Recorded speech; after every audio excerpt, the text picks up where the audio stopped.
is encouraged and welcome. Input must be informational in nature and address the entire board rather than one particular member. The Board of Education cannot engage in discussion or debate in response, but will take the information for review and direct to the appropriate district employee to respond. Community input opportunities are available on the district website or in person at the district office during our meeting. We do not have anybody here for community input, nor was there any online input. This meeting is now called to order. It is May 5th, 2021, and the time is 6:31 p.m. Our mission is to provide a safe and caring climate and culture in which we engage, inspire, educate, prepare, and empower all learners in partnership with their surrounding community to be successful in today's and tomorrow's society. Les, will you please lead us in the Pledge of Allegiance?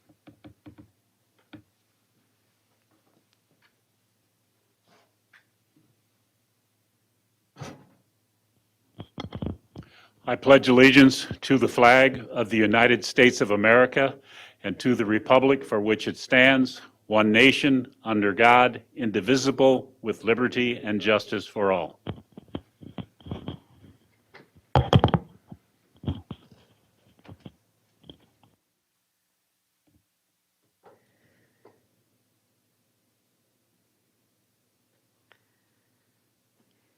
Okay, thank you, Les. And then could you please call roll?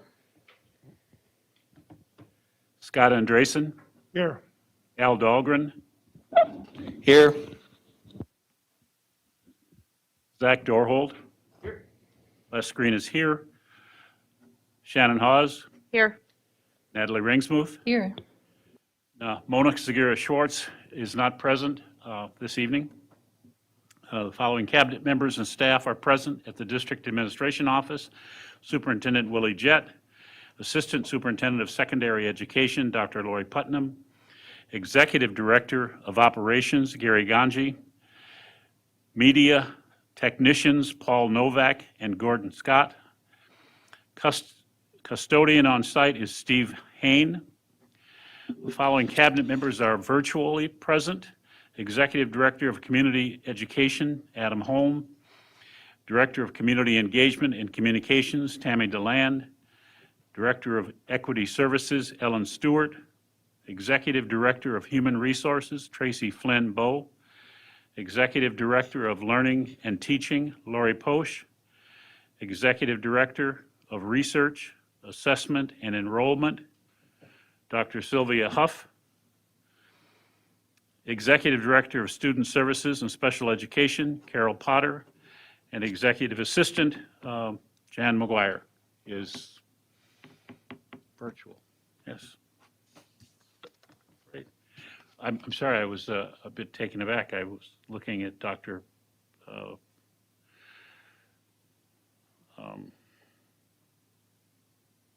Where is she now? Oh, whatever. I just looked at somebody's name and it said Executive Director and Teaching and Learning, and did I say Laurie Posch? Okay. Never mind. Never mind. All right, thanks, Les. Yes. Next up, I'm looking for approval of the board meeting agenda and the work session agenda. I so move. Second. I have a motion by Scott and a second by Natalie. Les, can you please call roll? Yes. Shannon Hawes, Yes. Les Green is yes. Zach Dorhold. Yes. Al Dahlgren, Yes. Scott Andresen. Yes. Thank you.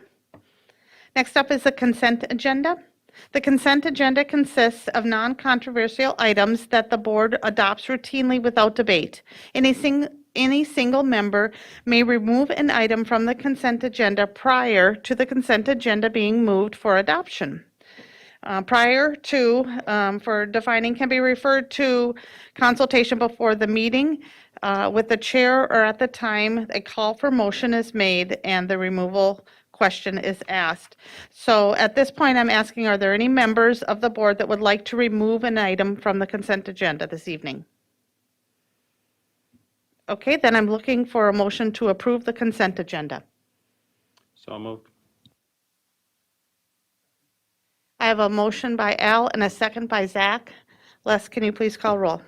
Oh, wait, I'm sorry. Can you hold on one second? Yes. I need to read. I apologize. I was so concerned about that part. I want to read what's. You and I are having a great night. So on tonight's consent agenda is item A, approval of personnel staff changes. Item B, approval of monthly treasurer's report. C, approval of monthly financial report. D, approval of board policy 503, student attendance, third reading. Item E, approval of board policy 504, student dress and appearance, third reading. Item F, approval of Board Policy 505, distribution of non-school sponsored materials on school premises by students and employees, third reading.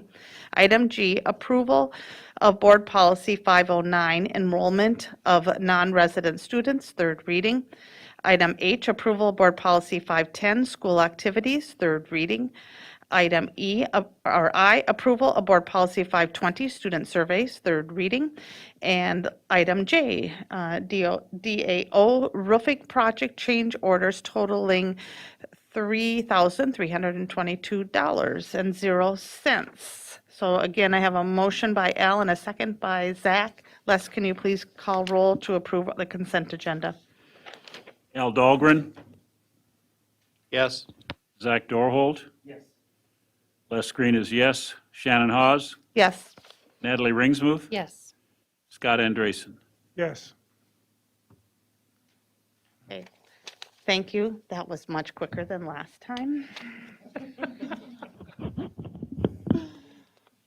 Okay, so item next up is informational item, naming of Anderson Avenue site update. This is an information item only. We will not be voting tonight. Presented tonight by Gary Ganji, Executive Director of Operations. Thank you. Good evening, Chair Haas, members of the Board of Education, Superintendent Jett. At the last Board of Education meeting, you asked that we survey the Building Naming Committee as to their first choices for the building name. The actual discussion around the building naming will occur at the May 19th board meeting. This evening, we are sharing the information that you requested in preparation for the discussion in 2 weeks. The results from the committee are as follows. 6 committee members had Catherine Johnson Education Center as their first choice, and 2 committee members had Sterling Education Center as their first choice. Each committee member also submitted a brief statement explaining and supporting their first choice. I will provide you with these narratives prior to the next board meeting.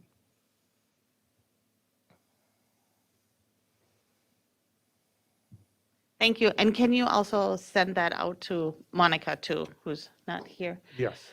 And then, so I'm going to open this up for discussion. Al? I just want to add, there's one other thing that I would like to see. It seems like, to me, it seems like that is the direction that we would be moving also, just from listening to board members and to the committee members. But I would like to hear also what the reaction or feelings of a member of her family is. I mean, I think it's inconsiderate in a way to just name a building after someone without consulting with their family or an organization that would represent their family. So I would like for someone to contact someone, and I do have a couple of names here, Gary, that I can give you. One is a history liaison with NASA, and the other is her daughter, one of her 3 daughters. And just let them know that we're thinking of doing this. Would their mother consider it an honor? And is there anything that they would like to contribute as far as information, or how would they like some feedback? you know what I'm saying. So I will leave it at that. But, so I'll give you these, I'm not just gonna throw them at you. Thank you for doing the research. That will help. Yeah. Gary, the 6 and 2 numbers, that was for the naming committee, right? Correct. Did we have tallies from administration or input? We did not. Okay, just checking. Any other discussion for tonight? Scott? Yes, when we get ready to name something after a person, I'd like to do some research to make sure that that person was competent and of good character. And I did pass around some biographies that I got from Wikipedia and from NASA. So as near as I can tell, she's competent. I don't know about character, but after 100 years, I suppose there must be something somewhere, but I haven't seen it yet. Thank you. Thank you, Scott. Any other? Les? Just for character reference, they did make a movie about her, so it's called Hidden Figures, and she's in that. I mean, or is it the actress that plays her is in that? So,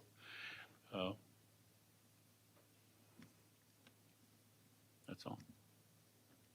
I went home and watched the movie too. I had never seen it before. It is interesting that in interviews with her, she says there are scenes in that movie. For example, the one where they had no colored bathroom in the area that she works, so she had to walk 20 minutes each direction to go to the bathroom. She said in an interview, that wasn't true. And then they interviewed the director of the movie, and they said, isn't it a little strange that you would add a scene like that when Catherine herself says it isn't true? He said, well, there's some things you have to do to add a little bit of drama to the movie to get the point across or to show. Right. There's actually 4 women, if I may, in the book, and the last one is her name is Darden, Christine Darden, who is a doctor, Dr. Darden.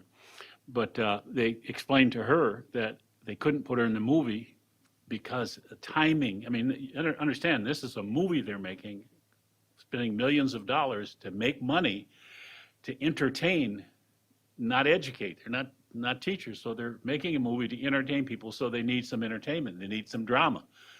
I thought the interesting drama was the difficulty with which the character played by the director, whoever he was, how difficult it was for him to knock the sign off the wall, which to me was an illustration of getting rid of racism is not necessarily going to be easy.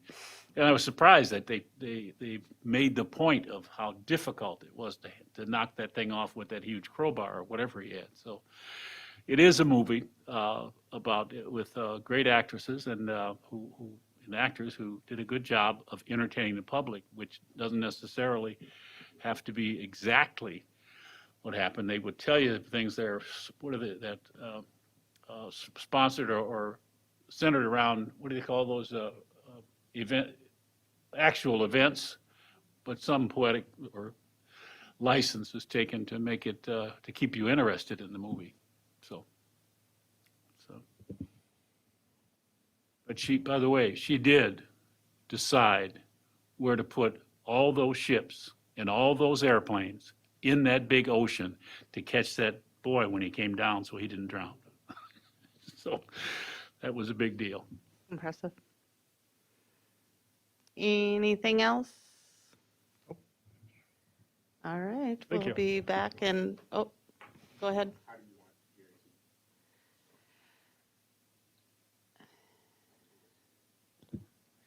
How would you like Gary to present the information when he finds it out now? I think you can just send it out to, I mean, it's certainly up to you, but if he can just send it out to board members as part of the information that he's sending. Thank you. Which will be before the actual board meeting, right? That we're gonna. Correct. Okay. Start making calls tomorrow.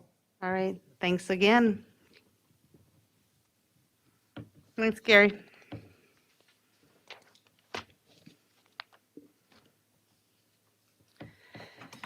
Okay, next up is an action item. We have proposed revised board policy 501, school weapon policy. This is the third reading, and because we had a little bit of discussion at our second reading, we did not put this on the consent agenda, so it is an action item for the third reading, presented tonight by Dr. Laurie Putnam, Assistant Superintendent for Secondary Education.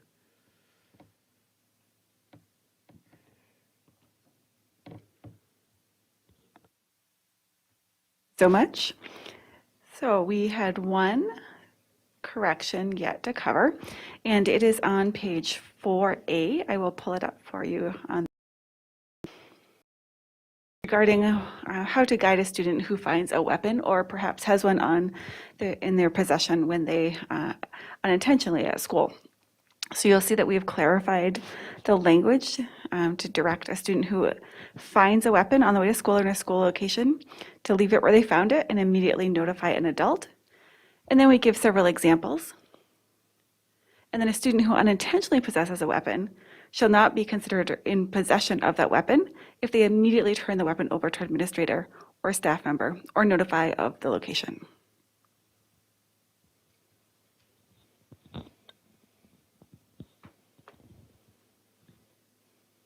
Okay, is there any discussion? So I'm looking for a motion to approve then proposed revised board policy 501, school weapon policy for this third and final reading. I so move. I'm looking for a second. I'll second it. Okay, so I have a motion by Scott and a second by Zach. Les, will you please call roll? Shannon Hawes, Yes. Natalie Ringsmuth, Yes. Scott Andresen, Yes. Al Dahlgren, Yes. Zach Dorhold, Les Green is yes. Thank you. And then this next up is a discussion item. We have the first reading for proposed revised board policy 527, student use and parking of motor vehicles, patrols, inspections, and searches. Again, presented by Dr. Laurie Putnam, Assistant Superintendent for Secondary Education. Thank you. And I want to say thank you to both Gary and Carol for their support and assistance in reviewing this policy with me as we bring forward a few recommendations. The first one is right on page 1, 3A. Our first recommendation is that we alter the definition of contraband to remove any language that school district property may be considered contraband. So currently, as it reads, overdue books or other materials that belong to the school district would be considered contraband and would thus open up a vehicle to a potential search. And while we will, of course, make every effort to retrieve school district property, we certainly don't want to consider books contraband, I don't believe. Under 3B, we would like to remove that a student's age or past history or record of conduct, both in and out of school activities, would make them, would qualify for reasonable suspicion. We certainly want to treat our students with a fresh start, just like we would like every day. And so we are recommending the removal of that. And on page 2, and that is 2D, we're recommending, let me scroll to it, the removal of the property immediately adjacent to our school district property because this would be giving us authority to search those vehicles. And if we had concerns about things that might be in a vehicle that was off our property, we would not want to be in a position of doing that search ourselves and would, of course, call in our partners with any one of the police departments that serve our district. And that is the conclusion of our recommended changes. I welcome any questions or comments. Of course. Scott, you have comments, questions? It looks like the idea is to prevent profiling. That's correct. In regard to age or past history of conduct. But on the other hand, if a kid has been in trouble 4 or 5 times, you're going to keep an eye out on that kid. We would certainly be looking to help support all of our students in making good choices, but we would not use that as a reason to search their vehicle without some other cause that might lead us to have some concern about what might be in their property. That doesn't refer to searching their vehicle in B there. It's just reasonable suspicion. Yes, related to the searches of motor vehicles. All right, thank you. Yes, absolutely. Les? I do understand Scott's concern. As Al Johnson mentioned to us last week. Oh.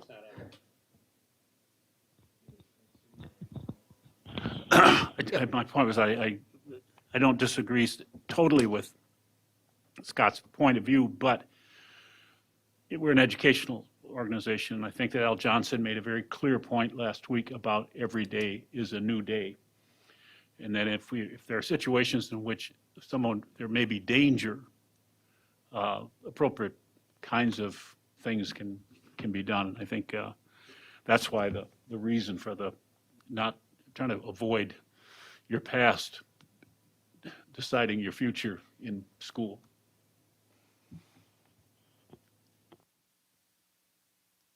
Thank you. Thank you. Okay, next up is Board of Education Standing Committee reports. Monica's not here. Finance and Audit Committee? None.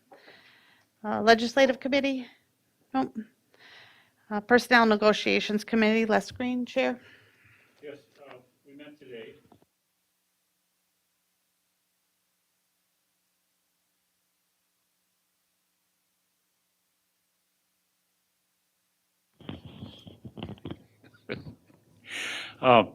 We met today, this morning from 10 to 12 or from 10 o'clock. And first thing we did was have Superintendent Jett kind of narratively describe his 2019-2020 goals completion so that he had an opportunity before board members to illustrate and talk about how he met the goals that he had proposed for those years.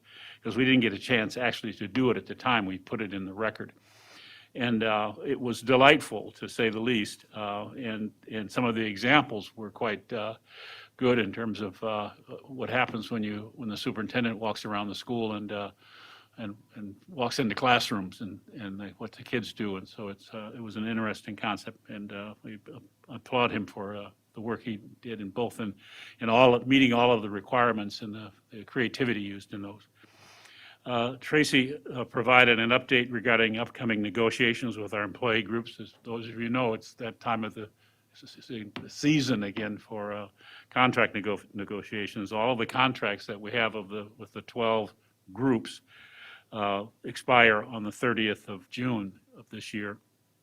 Initial meetings will be with labor groups to begin in June. School board bargaining principles will be given to the board again to talk about whether or not we want to modify them. The board chair will be appointing members of the board to be liaison, or I guess that's the right term, with each of those bargaining units. By the way, they're not all bargaining units. 3 of them are non-represented people, but that we sort of treat them the same way as a bargaining unit. I think that would be safe to say. And that the Personnel Committee is recommending that we begin to rotate members to different bargaining groups, as opposed to keeping the same one all the time. so that there's a perception on the part of we're trying to create the perception that it's the board that's doing the negotiating. And I think our role is really to oversee the negotiation, but at least that's the way I saw it, but that may not necessarily be true. So when Chair Hawes begins to set those date or people who are going to do that, we hope we would keep that in mind. We reviewed also the schedule for upcoming superintendent evaluation events. The 2021 goal review will be in July this year. Now, that will be the review of last year. Technically, the one we reviewed was year before last. So now he will present how he met his 2021 goals, school year 2021, and then we'll be setting goals for the 21-22 school year in August. So that would be the schedule of how that will come up. And that is my report. Yes. Al? The goals for this past year, when we did the evaluation, didn't we give that back to the committee to come up with individual goals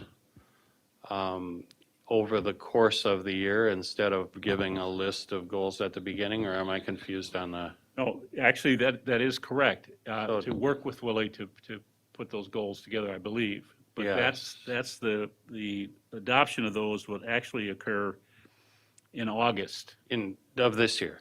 of this year. That he The will- adoption of the new goals. So the goals for this year, though, were the continuation then of the last year? Yes, Okay. yeah, So it's got a little confusing. It was last year's goals. He's Yeah, already no, I done don't remember seeing a set of goals for 2020. I don't remember seeing a set of goals for this specific school year, but if it's a continuation of the last school year, that's good. Thanks. So, Les, thank you. Tracy sent me the assignments that we had the last time. So I'll go ahead and cross-reference those and assign people with a group that they weren't at last time. Yeah, make sure that you don't assign Jeff to any committee. Well, I don't know, he was on the naming committee, so I thought. Well, but he's on the sheet. I saw that. So. Okay, and then Achievement, Integration, and Equity Committee, Natalie, do you have a report? No? Okay, so that concludes our board meeting, and it is 6:58 PM, and this will start up our Board of Education work session. We have 3 items for tonight. First up is facility updates. Presented tonight by Gary Ganji, Executive Director of Operations, and I apologize, will you tell me your name? Thank you. Well, I know we've met before, so thank you for being here tonight again. Appreciate it. Hello again. Good segue, Chair Haas. I want to just take a moment to reintroduce Matt. Matt is starting his 3rd year with us. I have to tell you, every day it just amazes me the depth of knowledge that Matt has in buildings and grounds, whether it's landscaping or mechanical. He really has a good knowledge and is an asset to us. So thanks, Matt. So this evening, what we're going to do is we are going to just give you a very brief facilities update. And I know that the last board update that we sent out, we included the summer projects. And what we wanted to do is leave some time in case you have questions about some of those projects or some of the long-term plans. So I thought we'd start out with district properties. We have 2 high schools, 2 middle schools, 8 elementaries, 3 alternative. If we think about that, that's the Anderson Avenue site, and then Roosevelt Education Center. We have 1 building that houses three different programs: early childhood, community ed, and adult basic ed. And then we have 2 support buildings, which would be district services building and this building. Along with that, we have a couple other properties that you may not be aware of.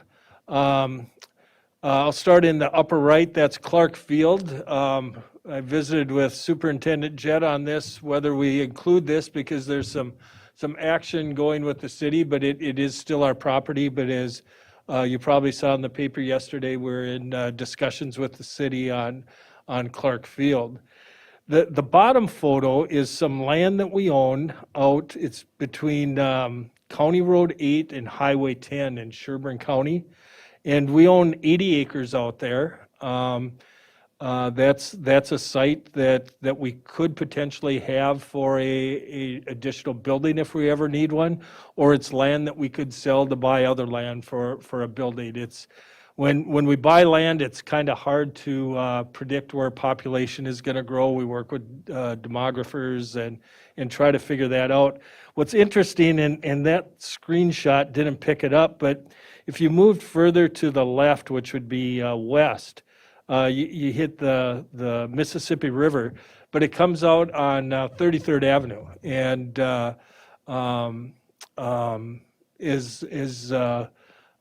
we know that's where the future bridge could be, and that would be a direct link with Tech, where now it would be a long way to Tech, but that would be a direct shot.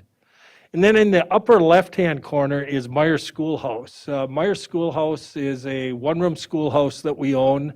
It's out on County Road 7, which County Road 75, once you get to St. Augusta, becomes County Road 7. If you go about 4 miles out of town, it's right before a big curve on the right-hand side of the road. Years ago, when I was in the classroom, a lot of classes went out there for a day, and they just had a day in the one-room schoolhouse. It's not used quite as heavily anymore, but every once in a while we'll get someone that requests that. And just a brief, interesting story on that one. Back in 2004, going back a few years, I was contacted by a book publisher who had seen this photo of Meyer Schoolhouse on the internet. Back then, we put internet in the schools in 1998, so the internet wasn't used like it is today, but someone found this photo, and they asked if we would sell them the rights to this photo because they wanted to use it for a book. And so we had to do some research to make sure it was a photo that we had taken and made sure it was legit. And so they offered us, I believe at the time it was $200 for it. We said we sure could do that, but we wanted a little bit more. And the author is Richard Peck. He's a popular young adult author. And what we did is we asked if we could get signed books, not only the book that this would be, but some of his signed books. And they sent us a big box full of them, and we sent them out to the schools. But kind of cool that it's one of our schools on this one. That wasn't a brief segue, sorry. Summer projects. Matt put together a list of summer projects that we included in the last update. What you see up here is more of a summary of the types of projects, and we'll sure entertain questions for that. On the Anderson Avenue property, I just want to point out there won't be a lot of work going on there. It will just be the start of work that will really kick in next school year. Last summer, Matt took on an initiative with the buildings and grounds staff, and we've kind of coined it as welcoming from the outside in.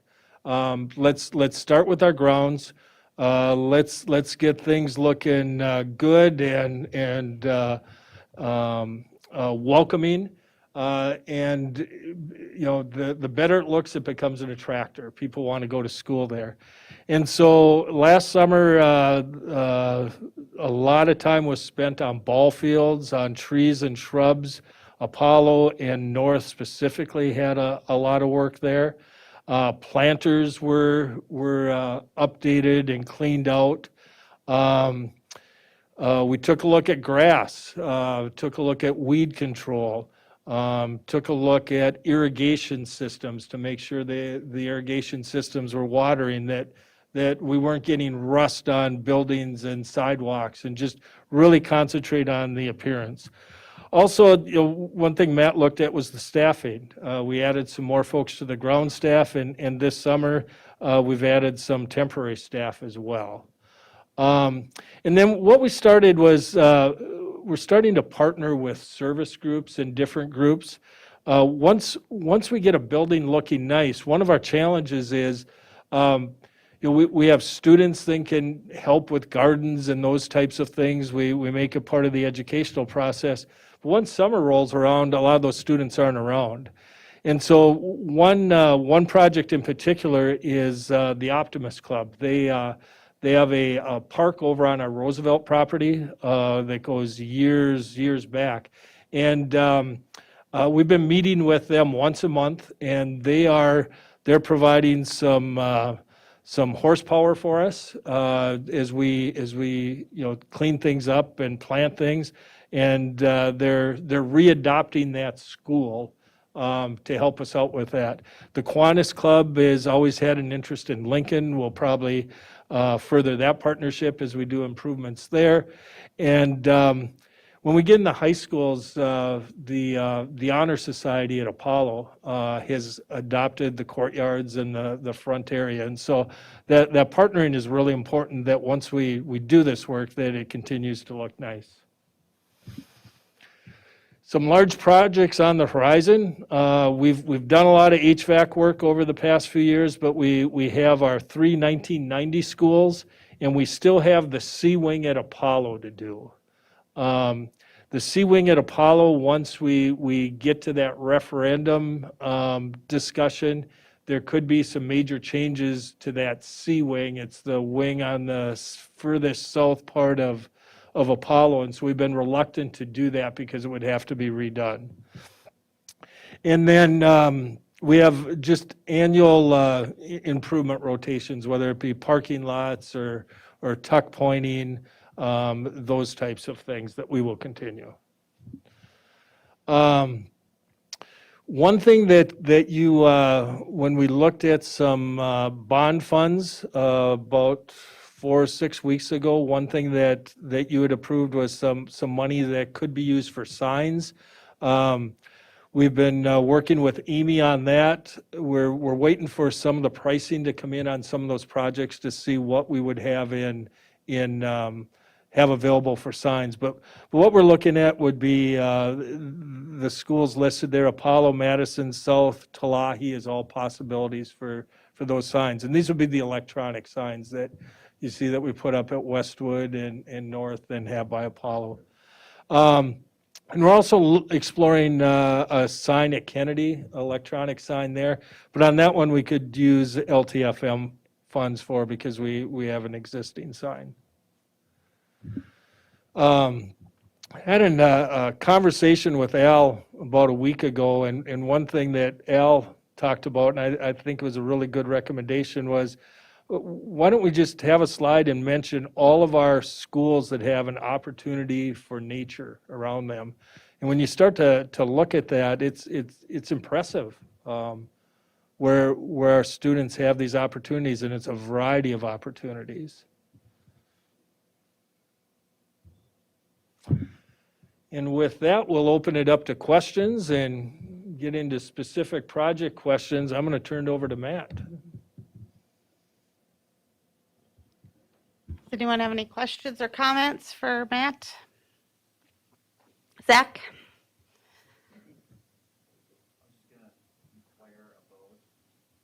Whether there's more pollinator projects and like at North, and what, if any, kind of joint efforts are there? Because I'm looking at that list of schools, and there's a lot of space on grounds, and we know the ecological benefits are extraordinary, especially with the rain gardens and water quality, and with the school having so much land. And creative minds with inside them. It just seems like a awesome project to continue.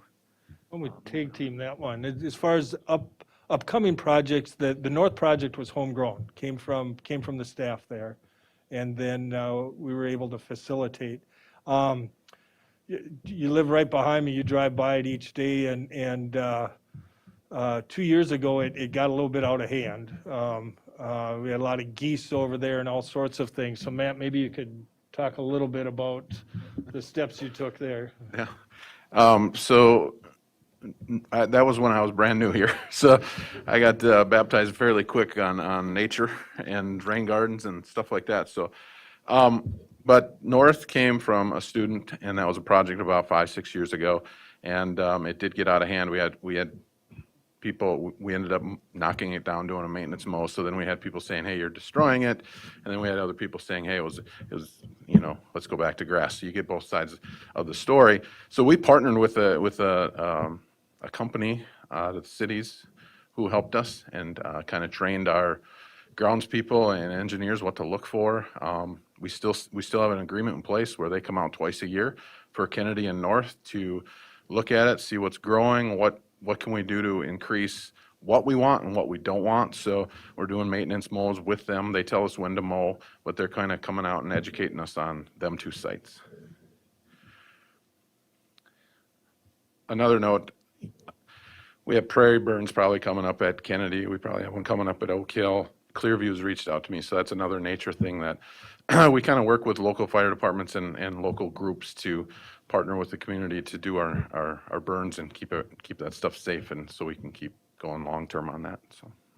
I've seen a little bit of the Kennedy burn. It's really fascinating to watch. And if you could give us some dates as to when it happens, that'd be fun to go out and just watch it burn. One thing I've found about those burns is we set dates and then it depends upon wind and all that. So we could send some out, but we may send a bunch of them out. Les?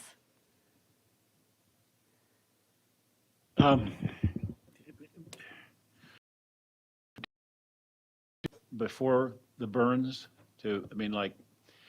there's things living out there, those things. And I just raise the issue because it might be the idea might be to have students do a hand-in-hand walkthrough to sort of run all the little rabbits and all those kind of things out of there before we set it on fire. So I haven't led any of them. Everyone's been led by I know Dr. Putnam was part of that at Kennedy, but I'm a resident close to Oak Hill, so I know when they are burning, they send out notices to the residents, but typically them are led by some person in the industry or knows what to do. Yeah, I think at Kennedy, is it the Sauk River Watershed District that we partner with, Laurie? They're the ones who always give us the funding, and then there's a city, it's out of the cities, and the animals are, I think, often smarter than we are. They take off on their own, so. Anyone else? Al? Matt, one of the things that I've noticed as I drive around is that fence lines, chain link fence lines, often have we have trouble keeping them trimmed and looking neat and clean. Is there anything that we're planning to do differently this year to approach some of those? Because I've noticed some already. It's like they're the first thing to warm up. They warm up faster than the grass around it, so they turn green and they start growing right away in the spring. And they get out of control pretty quick. So last fall, I did the same thing and talked to my grounds guys and about trimming, and I came to an idea with Gary. At Tech High School, if you go to the furthest west softball field, we installed, it's called Fence Guard. It's a plastic material that's about 18 inches wide, kind of goes up and then it dips down where the fence sits in it. So we have a pilot going to see how that goes here this spring on that softball field out at Tech.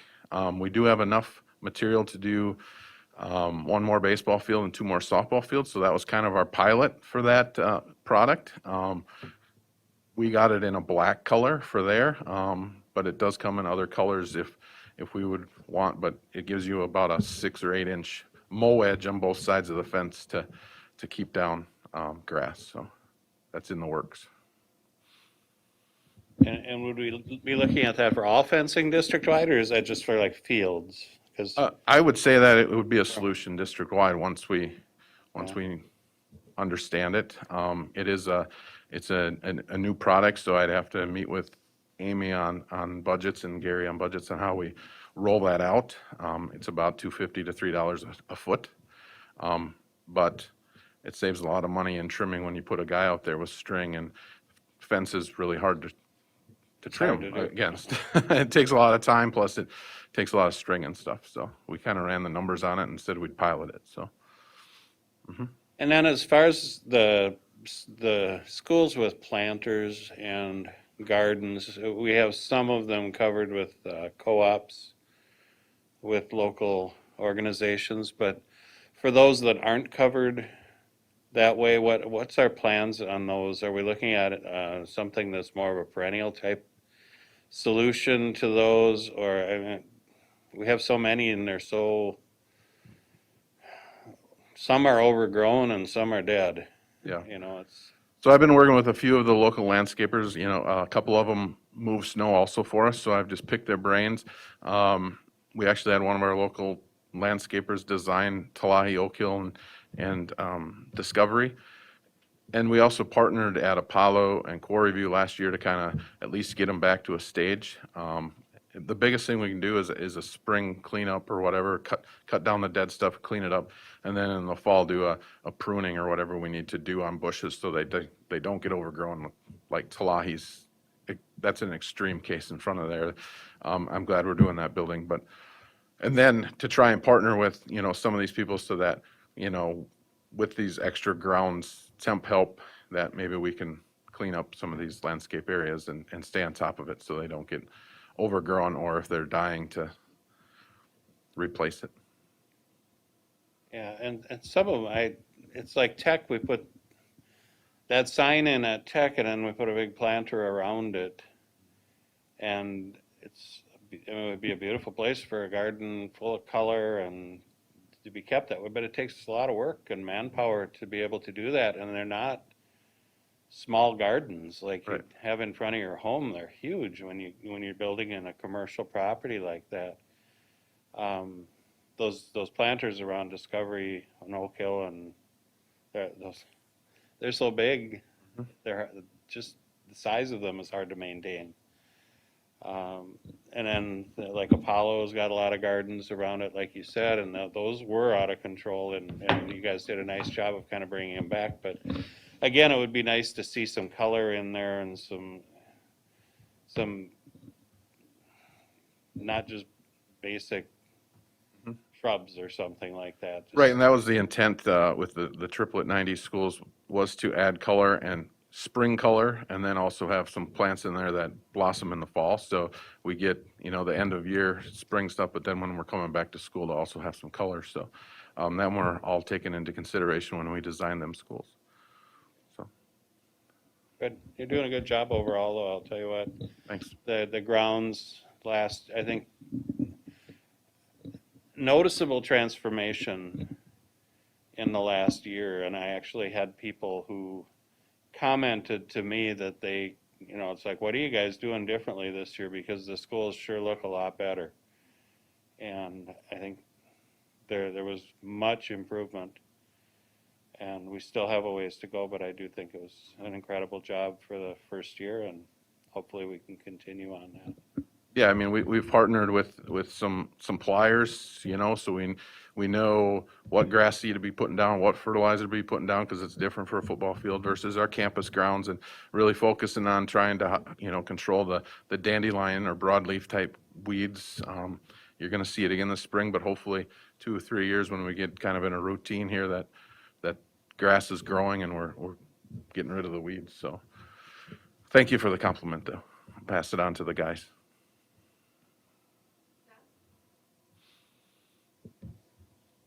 Uh, This summer is going to be South. Tell us some more about what you're going to do at South.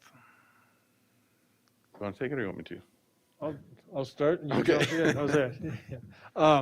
Really, we're totally revamping the traffic flow at South, both internally and externally. You know, the external revamping will just naturally have students arrive and dismiss out of different doors. You know, that's just part of the result of it. But on the west side of the school, that's where we will have the family drop off. And we will be extending that down a little ways to align it with the intersection. And then we'll also be providing additional off-street parking. Is it 70 down there? Not, a number of spots so that we can take some of that parking, a good portion of that parking off the street, because that becomes a safety concern. And then we're going to put in an ingress on, Shannon, that's your neighborhood, is that 15th? Yeah. So that you enter and you head east, and that's where all the bus traffic will go. But then after hours, that becomes, that can be spectator parking too. Along with that, the tennis courts will be redone. There'll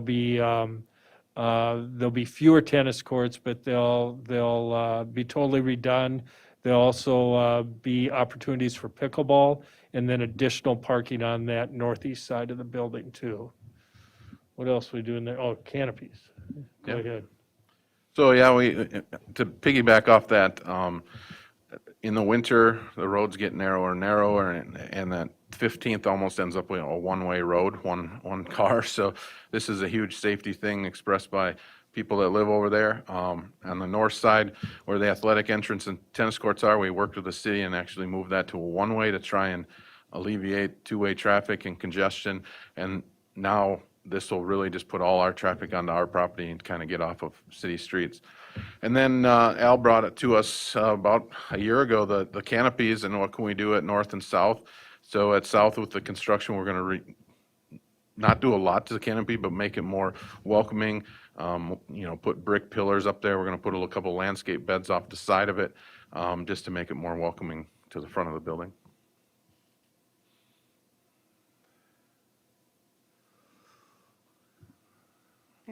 It's very exciting. I can't wait to see him. Anyone else? All right, thank Thank you you. guys very much.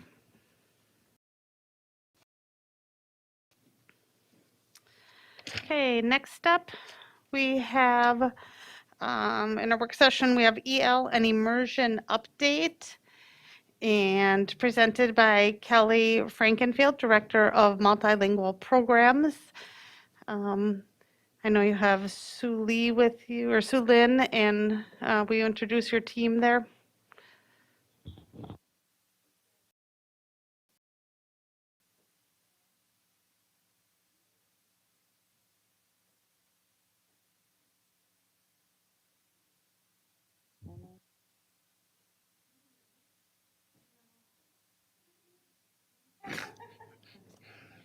Technology. No.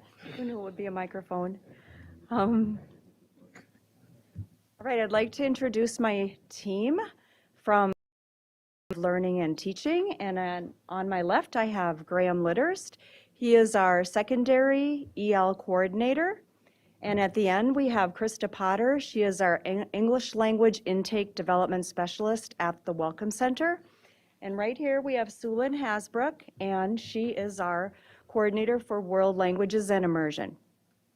And of course, we are happy to be here. Thank you for having us. And we'd always like to ground ourselves in the mission. In the mission.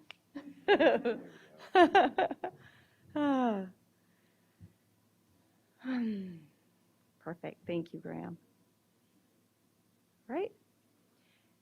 And after our mission, I just want to start out with thank you, right there. We always start with that. And then the next slide, actually, I have the clicker. Our multilingual learning program is composed of the English language development for multilingual learners, as well as our immersion programs and our bilingual seal assessment and achievement, now in its second year. And I'm going to have Graham describe who is in our program. Hello.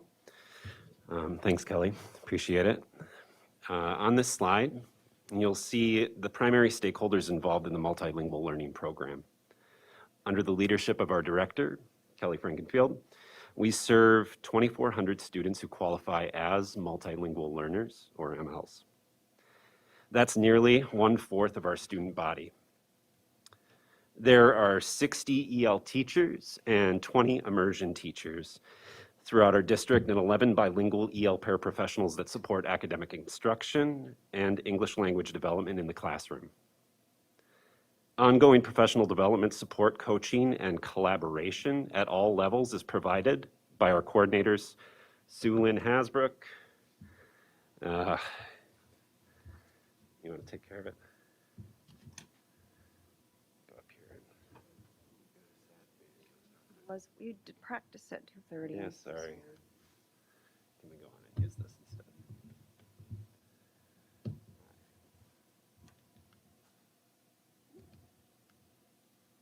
My apologies. We did practice this today.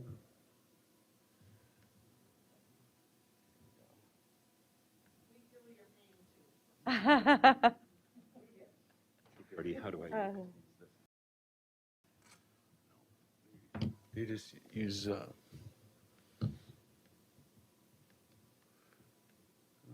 do they do? Use-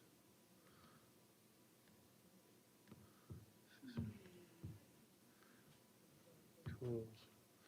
I think they just use, you've upgraded to the Big Sur, I don't know.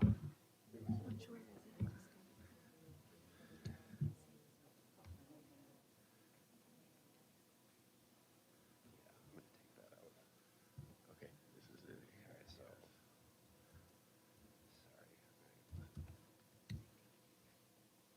Apple TV 1, I got it here. You got it. Hello?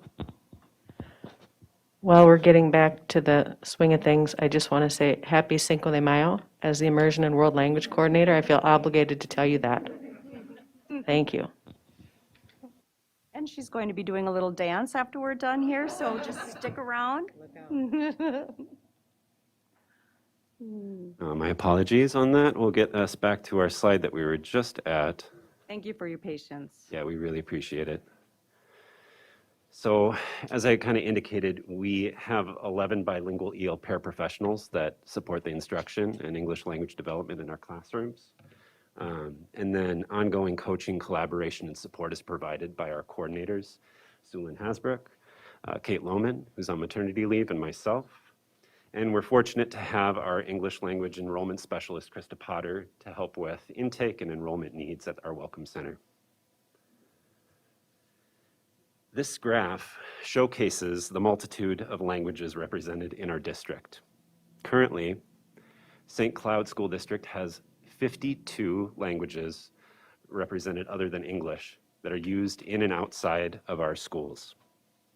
As you can see, the majority of our multilingual learners are Somali speakers, but there is an increasing number of our Spanish speakers in our district. A number of the other languages are represented here, typically represent about 1 to less than 1% of our language or linguistic demographic throughout our district.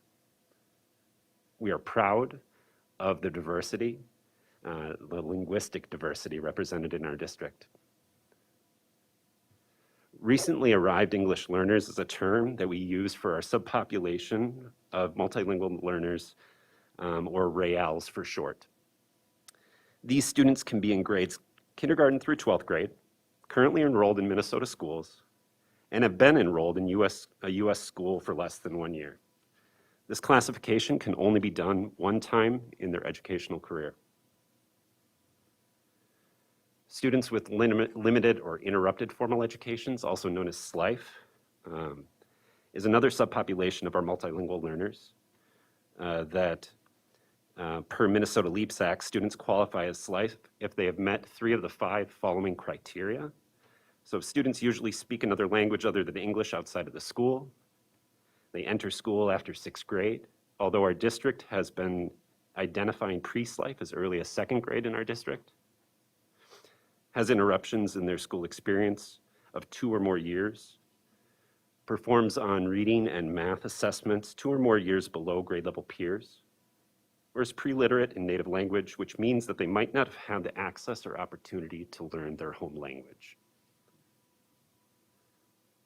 Now I'm going to invite Kelly to talk a little bit about our Apollo and North Junior High School Within a School program.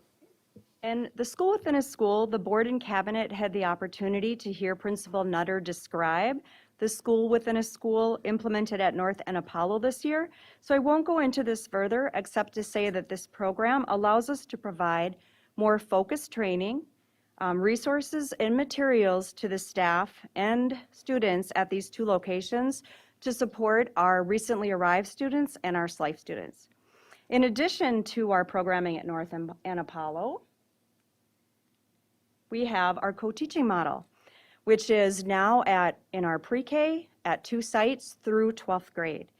And a co-teaching model pairs a general education or content teacher together with an EL teacher, working collaboratively within the classroom, decreasing significantly or eliminating the time that our multilingual learners spend outside of the mainstream classroom. So it's a really wonderful model where there's an intentional focus on both content and language development. And it's also an inclusive philosophy of instruction. And the small group happens after the mini lesson, which I'm going to show you on the next slide. But the co-planning and the co-assessment is really where the magic happens. And we start with the mini lesson that is co-planned with an intentional focus on content and language. After the mini lesson, and they also use there are 7 different models of co-teaching, but we use those models fluidly through all of our levels, pre-K through 12th grade. So after the mini lesson, the content specialist knows who her groups of readers are. And in this room, she has 5 groups, 2 at grade level, 1 above grade level, and 2 below grade level. This is just an example. So after the mini lesson, it is that content specialist, the classroom teacher's job, to teach those students the skills and strategies of reading. And then the language specialist also finds out that she or he has 5 groups, also at different English language proficiency levels. And so the students go from the reading teacher, the classroom teacher, over to the language specialist, and we call that a double dip. And it really leads to a successful model where they have opportunities to work with 2 licensed teachers in the same classroom. And I'm going to turn it over to Krista. All right, let's take a look at our EL programming and how it provides opportunities to meet the needs of our multilingual learners. Students come to school with varying proficiency levels of English, so you will notice on the next few slides the words entering, beginning, developing, and expanding. These terms are referring to the extent in which a student knows how to read, write, speak, and listen in English, and it is based on a continuum starting with entering, going up to expanding with the goal of attaining proficiency. Our program begins at the voluntary pre-K or VPK level. For all levels of pre-K, the co-teaching model is used to provide English language support. The Learning English for Academic Proficiency and Success Act, or the LEAPS Act, that Minnesota passed in 2014, revised many state statutes to add an increased emphasis to include multilingual learners in early childhood and voluntary pre-K. This law, coupled with our World's Best Workforce Plan to ensure all children are ready for school, has meant that our district now employs 2 full-time EL teachers at the pre-K level. We are proud to note that St. Cloud Schools is a leader in the state with being on track for implementation of this law and equitably supporting our youngest emergent bilingual students as one of less than 5 school districts in the state of Minnesota. You can see in this graph that our multilingual pre-K programming started in 2018. From 2018 to 2019, there was an increase in enrollment at both sites. The dip represented in 2020 is reflective of all district enrollment due to the pandemic. We measure the language proficiency of students in the pre-K program both in the fall and spring. You will notice in this graph that the majority of students who qualify for EL support start their year with entering levels of English. However, in the spring, you can see a shift that represents growth along the English language proficiency continuum.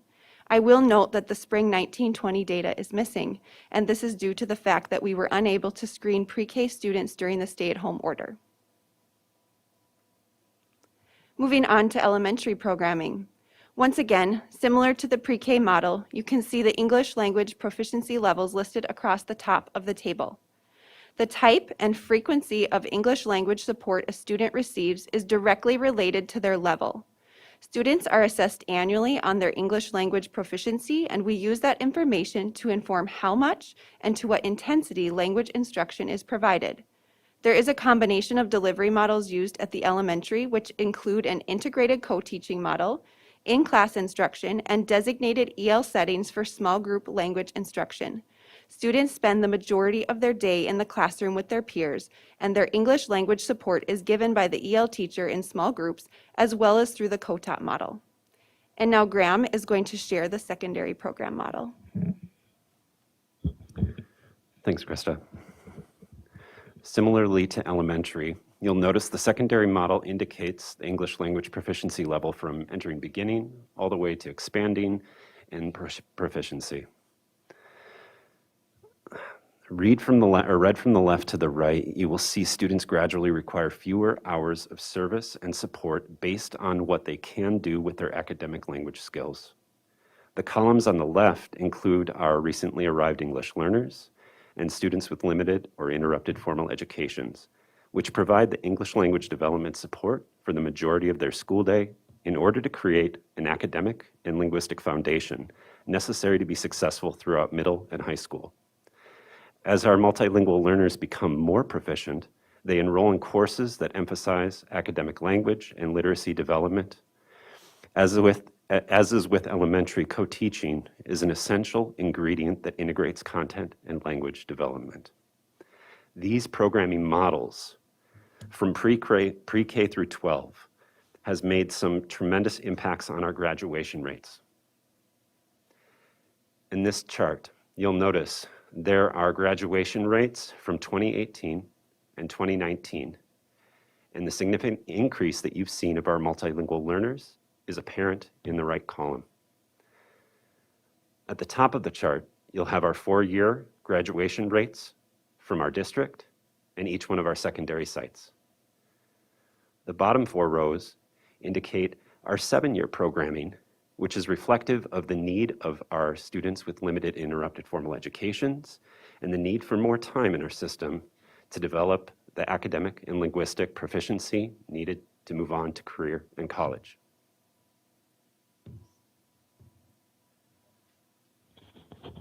We're going to switch into the bilingual seals. So I'm going to put you all on the spot quickly, and I'm going to ask you a question. How many, if someone asks you, how many languages do you speak, read, and write fluently? Show me with the finger. Many people in central Minnesota would say 1. It's okay. That's not a ding.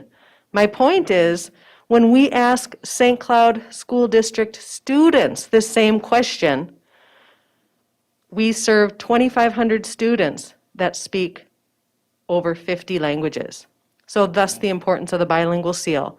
The Minnesota State Bilingual and Multilingual Seals and Certificates are established to recognize and celebrate high school students with proficiency in reading, speaking, writing, and listening in both English and another language. Last year, we gave out 4 Chinese and 4 Spanish World Language Certificates, 1 Platinum Seal in Chinese, and 4 Platinum Seals in Spanish. This year, we're not only offering the award to World Language and Immersion students, but to all students who are fluent in all 4 domains of another language. This year, we're assessing over 30 students in grades 10, 11, and 12 in the following languages. And actually, I say over 30, we could hit 40 before we even assess. These are languages we're going to be testing this year: Arabic, Chinese, French, Somali, Spanish, and Vietnamese. So how does a student earn the award? So here's a graph showing the proficiency levels of students and how many semesters of college credit they're awarded at a Minnesota State College and University. Students who perform at the intermediate low level earn the certificate and 2 semesters of credit, and that's the equivalent of earning like a 3 on an AP language exam. Students who perform at the intermediate level earn the gold seal and 3 semesters of college credit at a Minnesota State College and University, which would be the equivalent to a 4 on an AP exam. And students who perform at the advanced low level, which is really our goal, earn the platinum seal, and that's 4 semesters of credit, and that would be equal to earning a 5 on an advanced placement exam. Also, according to the Minnesota State Legislature on the bilingual and multilingual seal, a school district may award elective course credits in world languages to a student who demonstrates the requisite proficiency in a language other than English.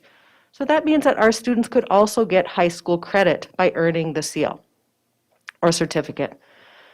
So when you think of the benefits, first, the seals are recognized nationwide. The seal is gaining momentum across the U.S. It's been signed into law in 9 states plus Washington, D.C., and it includes the Minnesota Statute, Section 120B.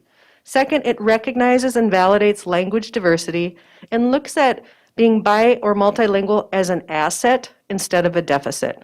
Third, it helps students save money because they're earning college credit. So who's eligible to earn this distinction of the bilingual seal? We have multilingual learners, learners in world language programs, Dakota Ojibwe learners, learners in dual and immersion programs, and students who would take other sort of language programs. Again, Minnesota students speak 300 languages at home, and our district, 52. That's amazing. So this is super exciting. We want you to see our new video advertising the bilingual seal. Our team worked collaboratively to put this together, and our department would like to give a huge shout out to Amanda Soiter, an EL teacher at Apollo, and our Apollo students, as well as the communications department, Ryan and Carissa specifically, for putting this together. So take a look at our seal video.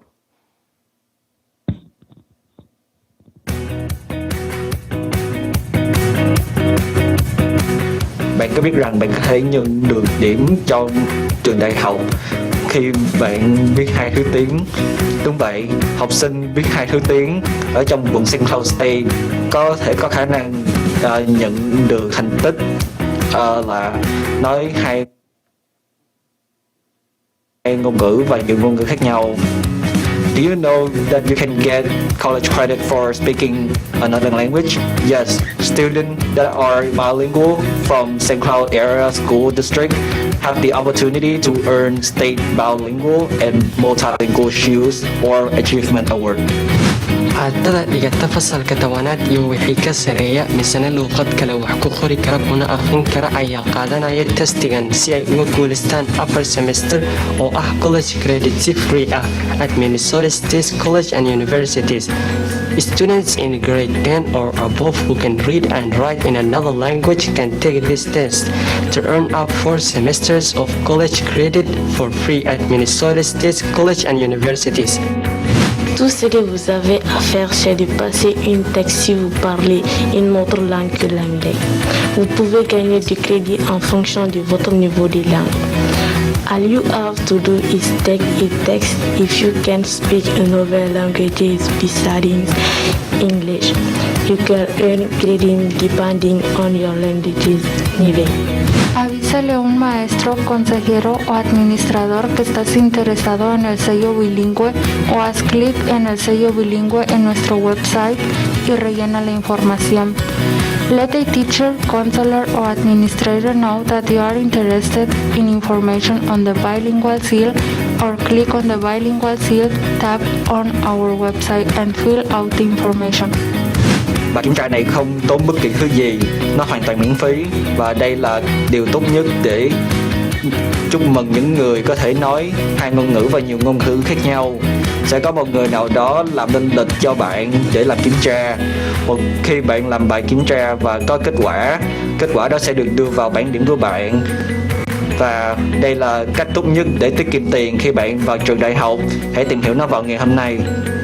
It doesn't cost anything, it's free, and it's a great way to celebrating being bilingual or multilingual. Someone will contact you to schedule the exam. Once you take the exam and you get the result, the information is put on your transcript, and it's a great way to save your money when you go to the college. Check it out today.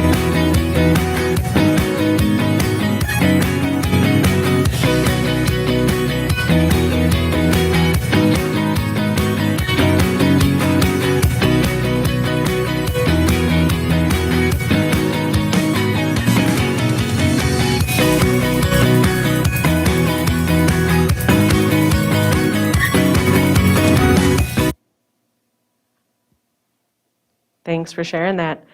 Now we're going to switch gears and talk language immersion. Just a quick snapshot of what we currently provide in our district. We have Spanish immersion K-12. Elementary starts at Clearview, and then students go to South and have 2 core content areas, and then they blend with the world language courses at Tech. The Chinese immersion program starts at Madison Elementary, and then students move on to North and have 2 core content courses in Chinese, and then they continue at Apollo High School. And at Apollo, they have AP offerings as well as PSEO courses with St. Cloud State and Winona State. This year, we're offering a Somali for Native Speakers 1, and next year we are adding a Somali for Native Speakers 2. And then we also have a course that's Spanish for Heritage or Native Speakers. And our next steps is to develop a Somali as a world language course that will be offered in fall of 2022. Okay, so this is the reason I'm showing you this data. I want to read a quote. One of the leading experts on immersion, Tara Fortune, said at a conference, it's hard to believe that students who receive little to no formal instruction in English do as well or better than students who have only received formal English instruction. It is hard to believe, yet it's true. In grades 3, our students lag slightly in reading, but then in grades 4, they're outperforming non-immersion students in Minnesota, and by grade 5, we see a big jump in English reading in comparison to the state, and yet these students were not taught formal English until either the end of 2nd grade or early 3rd grade. In math, immersion students in comparison to statewide students do better in all 3 grade levels despite the fact that they have been taught in another language. When we look at the next slide, it's an area of growth for us. We are looking at the racial demographics of our district in comparison to our immersion programs, and we're working toward our racial demographics reflecting our student population. Now I'm going to touch upon some program highlights. I want to share a note of thanks for the online tutoring platform developed by St. Cloud State in China for the Chinese immersion families this year. Because of COVID, we've had no interns, and so they have offered an online tutoring program where students could actually get tutored in Chinese, and thank you to the parents for utilizing this.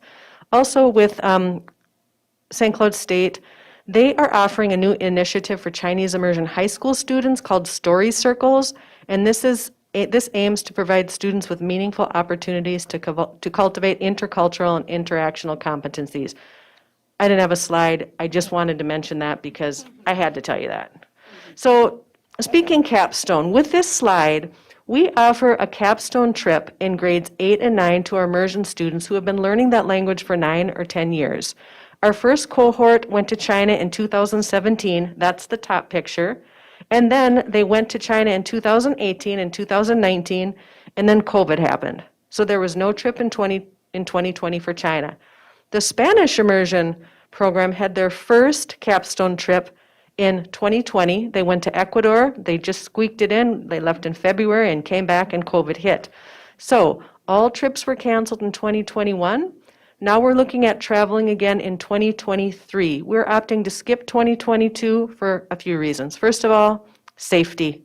We don't know what's going to happen with the pandemic. We think we're nearing the end, but maybe we're only talking for the US. We don't know what will happen in many of the other countries and whether it would be safe to travel abroad. Secondly, it gives families more time to fundraise. And thirdly, it gives us more time to establish a community among ourselves. So the goal right now is 2023, and we'll keep you updated if anything changes. And as our mission states, we seek opportunities to partner with our surrounding community for success in today and tomorrow's society.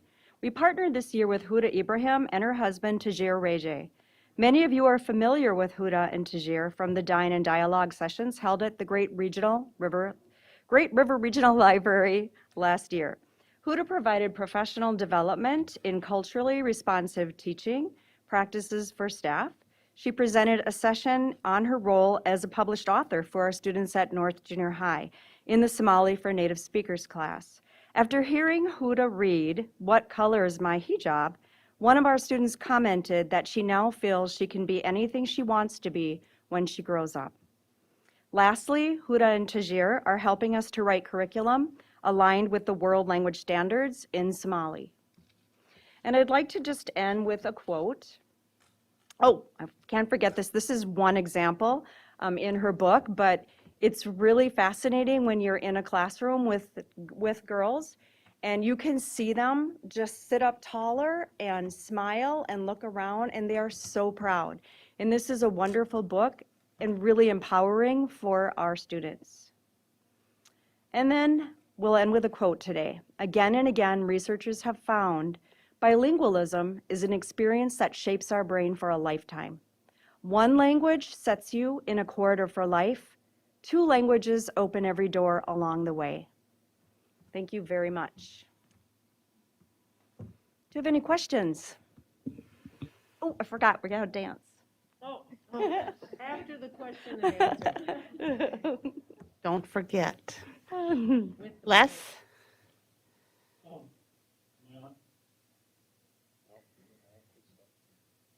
There it is. Yeah. I've noticed that 5 students visit us and we're sitting talking to the board, and between the 5 of them, they spoke 17 languages. And actually it was between the 4 of them. Because one of the kids was from here and, he spoke 1. But why? Why is it, and I guess you can speculate on the answer, but why do children from other countries normally speak more than one language? Or do they normally speak more than one language? Many countries actually start teaching English in their schools when kids are in elementary school. In South Korea, for example, students will go all day to school and then all day after school and practicing for the TESOL board and taking EFL, English as a Foreign Language courses. You know what, in the United States, I will tell you there's a growing interest across the nation right now in creating more opportunities for dual language programs because such an excellent model. The bilingual brain is fascinating, right? It's like a sponge and it's cognitively flexible.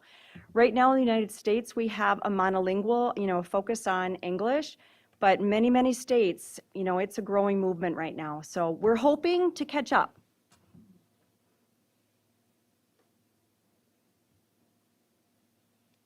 Anyone else? Scott? Just a couple of questions. Native languages, are they included in your list of 52 languages, or are they treated separately, Native American languages? So the 52 languages would definitely be part of our district level for all 10,000 students. We have 2,400 English learners who speak about 33 languages, and then there are students who are exited from the program, but they still are bilingual and trilingual. It definitely includes our students who speak American Indian languages. Okay. Do the students take testing before they graduate to try to get some of these college credits? Can you explain that a little further? Do you have it? So they're going to be taking the bilingual seal assessment next week and the following week. We typically would have tested them earlier, but COVID has put some roadblocks along the way, and we're just super excited that we're getting the testing in. They need to test before seniors graduate. It has to get on their transcript for them to earn the credit. But 10th and 11th graders, if they earn the seal by doing this assessment next week and the following week, then when they are seniors, they have to pass all of their English courses to earn a seal or certificate. Then that is placed on their transcript that shows that they're at that linguistic level and that they've earned those college credits. We just finished testing season, so I was wondering which test you were referring to.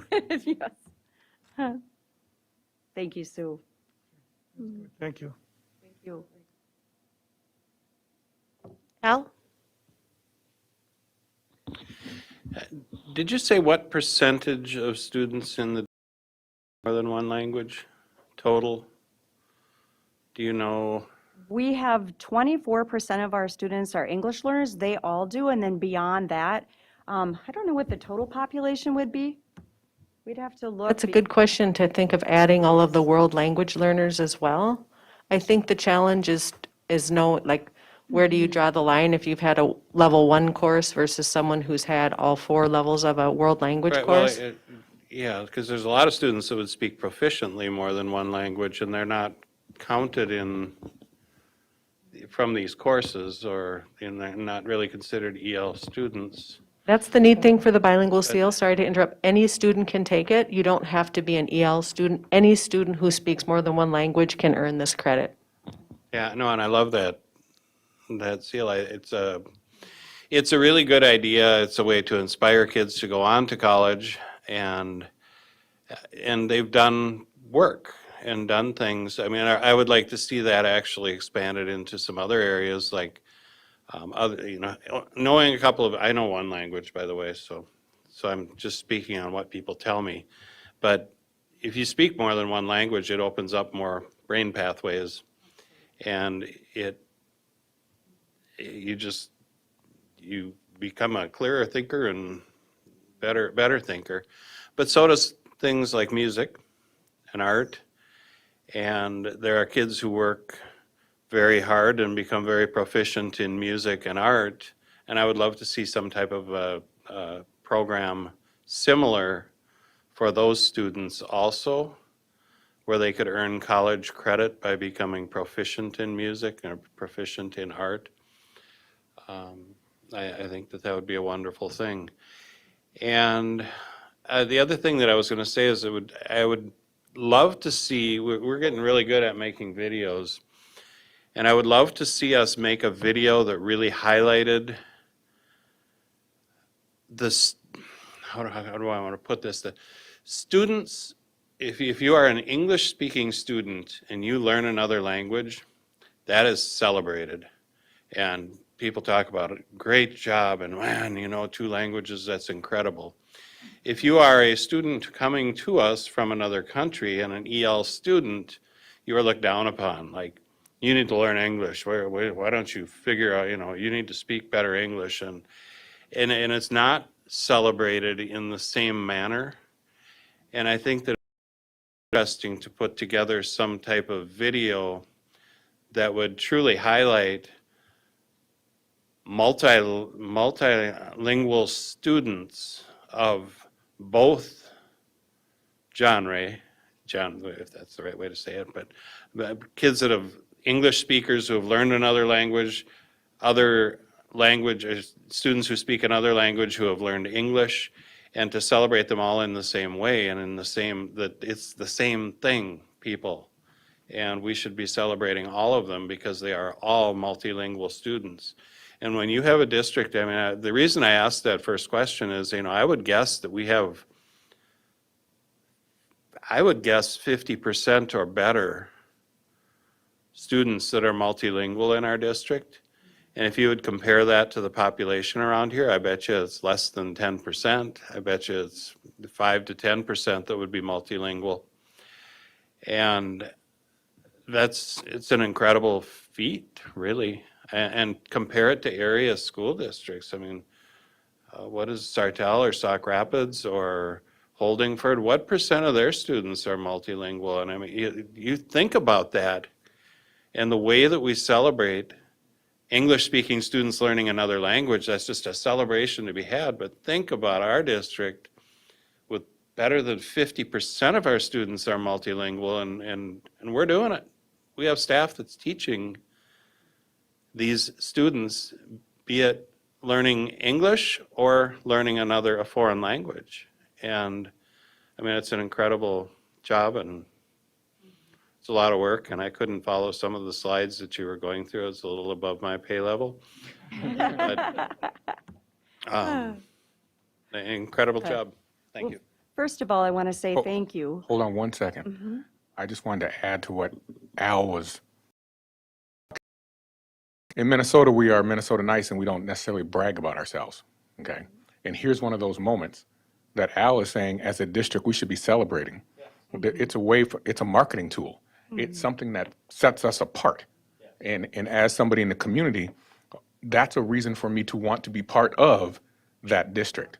And so that's, I know Tammy DeLand is texting me now talking about the video, Al. And so, just so you know, they're listening. So thank you for that, Al. Oh, we are definitely uniquely proud to be part of this asset-based, this value for languages. And I love the question when you asked how many of our students are bilingual. So I'm seeing Dr. Sylvia Huff right there on the video. So she's going to be creating a survey for that, right? Right, Dr. Huff? Thank you in advance.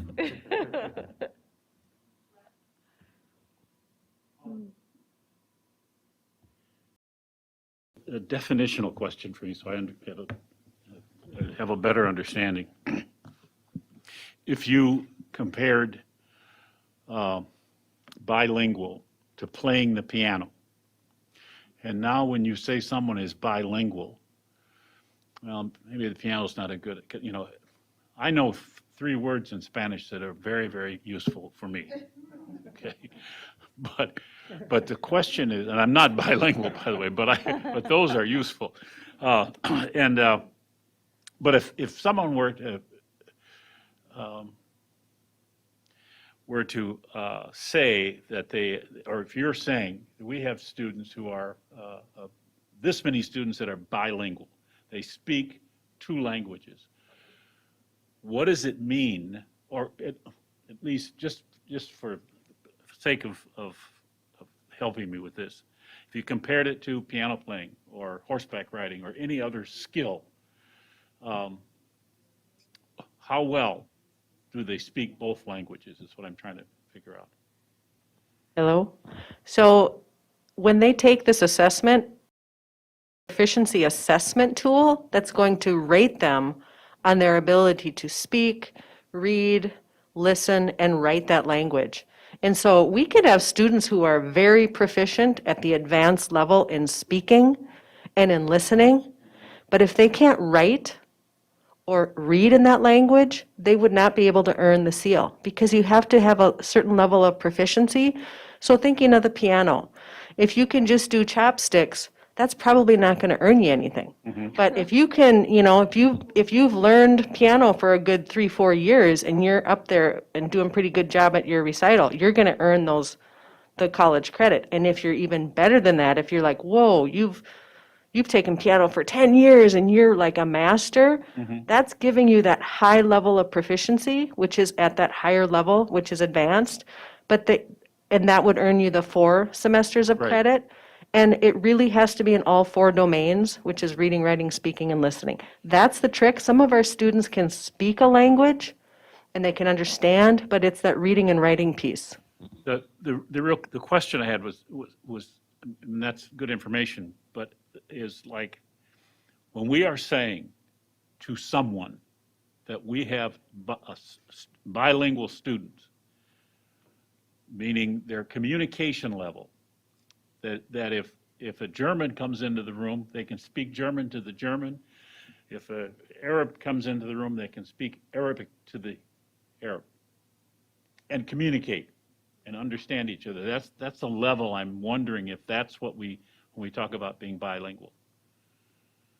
Can you hear me? Yes. To build up off of the analogy of the piano, when we think about language, becoming proficient in the piano would mean that I can not only read the notes on the page, that I could also be able to write the notes that I'm playing, and to be able to hear the notes that I'm playing and know what they are, and then to be able to explain that back. And so by saying somebody's bilingual, we're saying that they can do all those skills. Okay. And that they're able to do it at a level that's going to be highly academic. And I wanted to add to that and say that to become truly proficient, research shows that for most students who come in with literate backgrounds in their first or native language, it takes 5 to 7 years. Yep. Okay. Many of our students I talked about are students with limited or interrupted formal educations who may not have had the access and opportunity to become literate in that native language. So they may not have the strong reading and writing skills, or even the academic oral language of their native language, the language of school. They may take up to 10 years to develop that academic or English language proficiency that we require in our schools. And so by saying that our students are multilingual or bilingual, if it's really just 2 languages, we're saying that they can show that academic language proficiency in all those 4 domains, that reading, writing, speaking, and listening. I think those are important things for people to understand about what we're talking about. I was in a meeting one time with a group of people who were talking about the students from other countries not being very smart because they couldn't speak English. I said, well, but they speak 5 other languages, and give them 3 years, they'll speak English better than you. So at some point, the understanding that I think what the concept is that people think that the students are not, the people who cannot speak English well are not intelligent. And they don't sound intelligent to an English-only speaker because they're not communicating in the language that I understand. And so they don't sound like they're very smart, even though they may do physics and all that kind of stuff. So it's an, interesting. Yeah, and that's exactly what I was trying to say, is that some type of video that would convey, not only celebrate what we're doing in this district, but that would convey the idea that these kids, these multilingual kids are smart. They are smart kids. They're not. Might look to movement towards some kind of, and they may already have it, extracurricular interscholastic competition, language competition, that almost like a spelling bee kind of thing, and see if we could develop that so that so the kids who the ability to speak 5 languages fluently will take you to the UN. It'll take you places, it's funny, if somebody ever asked me, what kind of superpower would I like to have? This is really kind of strange. If I had a superpower, I would like to be able to speak and understand any language I heard. At any time, instantly. And think about that, what that would do for you. If somebody just said something to you, that you would immediately have their entire language in your head and could speak without an accent. So that's my superpower. So when Marvel Comics figures me out, they'll. It's your idea.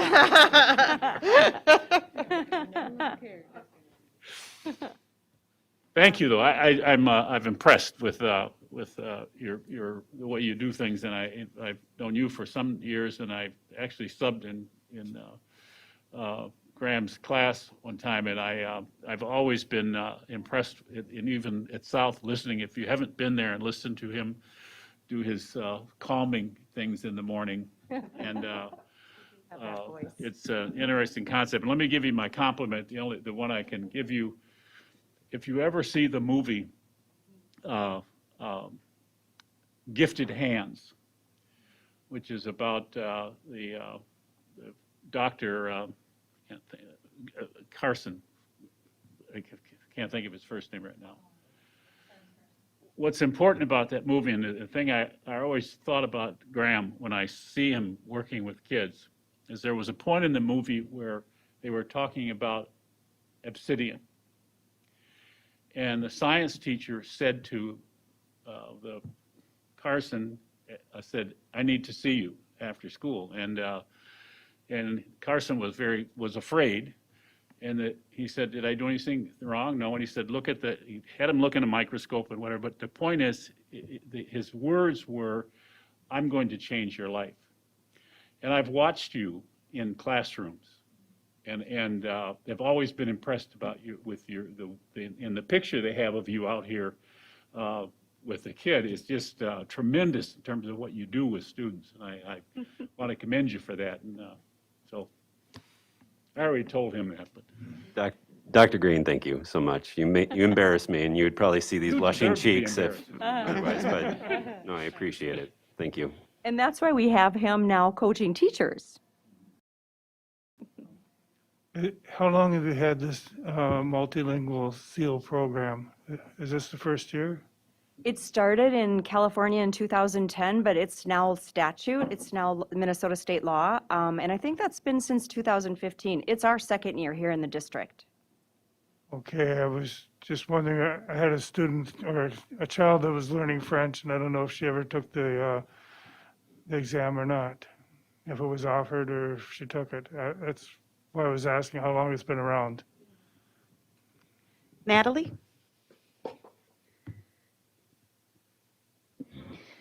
So anytime I hear you guys speak, I'm like, this is the game changer for our community. You know, I mean, it's like just switching to multilingual learners. I remember hearing that for the first time when we were on the Somali call together, and an asset-based approach, and then thinking about the video, like, this is it. That you guys and our district is transforming how folks feel about their neighbors.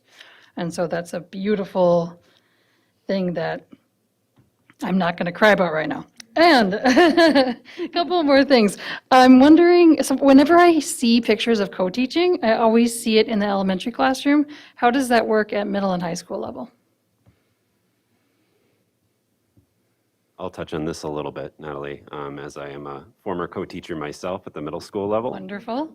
That worked with language arts and math, and have dabbled in some of the other areas, but truly that's where my roots were. I would say that it looks quite similar, but also very different. At the secondary level, we have teachers that have been evolving their practices with this increased collaboration, really the focus on making co-teaching what it is, which is that really focus on co-planning, co-instructing, and co-assessing. And throughout that whole process, there's co-reflecting. So this is really shaping and impacting how do we integrate content at 6 through 12 grade level and content-specific standards, and integrating language development standards for all of our students across that spectrum that you saw from that entering level to expanding or proficiency. We're coming a long way from where we have been in the past, and making sure that we're providing that access by having these conversations around how do we make this accessible? How do we provide the types of scaffolds and supports that are necessary to make sure that our students, wherever they are on that language proficiency level, they can access their chemistry standards. They can access health, they can access English language arts, and be able to do so in a rich and interactive way. So it looks different because our elementary model typically works together in a close, tight-knit grade level cluster, whereas at our secondary level, you've got teachers who are focusing usually on one content area with no more than 2 teachers. So they might have to collaborate with a couple of other professionals, but they're really focused and targeted. And I will say a big shout out to our administrators at secondary, because we start working with them in January already. And it's a back and forth process to ensure the scheduling, because as you know, at secondary, it's not just the co-teaching that's a little bit different, it's also the scheduling. It's like a big gigantic puzzle. But if you ever have the opportunity to stop by Discovery or Talahi and go into our pre-K room there where we have our EL teachers co-teaching, you just don't want to leave. It's just such a good feeling. Yeah, and seeing those pre-K numbers, I'm like, dear Governor, please give us free pre-K. Amen. The other question I have about co-teaching is, What successes have you seen then, you know, when, in terms of like test scores and multilingual program exits and graduation rates since you started the co-teaching model? Because I know that that's a newer, I don't know how new, but that's I didn't know there were 7 ways to do it too. I'm like, oh man. That's why it hurt my brain when I was a teacher back in the day. But yeah, so where have you seen those successes since the co-teaching model started? Well, funny you should say that. We're actually in a curriculum review cycle, so we've been looking at a lot of perception data from our general education, special education, and EL teachers at all levels, K-12, and then also our student survey responses about EL programming. And we've seen some really ahas and surprises and celebrations in how they feel about co-teaching from when we first started to 2021. And then another thing that we really look at is, of course, the Access 2.0 data. So we've seen growth. We look at our growth and not just proficiency annually, but also how students are growing from year to year. Of course, with COVID, it's been difficult this year to measure that, but they're also doing formative language assessment in the classroom. So those are just a couple of ways. And then, of course, we'll have data from the bilingual seal after this year, so another way. Great. Lastly, I just a definition thing. So the classes, we have Somali for native speakers, and then we have Spanish for heritage/native speakers. So what's the difference there between just native versus heritage/native? Heritage speaker is someone who has grown up in the United States, who speaks Spanish, and so their heritage, their lineage, they speak Spanish, but they maybe live in Texas or Arizona or California. That's defined as a heritage speaker, where a native speaker is someone who has grown up in a country where Spanish is the native, is the official language of that country. So that's why the course would be for heritage and or native speakers, and that's just the definition of someone who's learned Spanish in the U.S. And the American Indian languages as well are heritage. Okay. Okay, thank you. Les? Just a comment about heritage speakers. I used to work and Orville Pung was commissioner of corrections. And he went to school. He lived in St. Martin, Minnesota.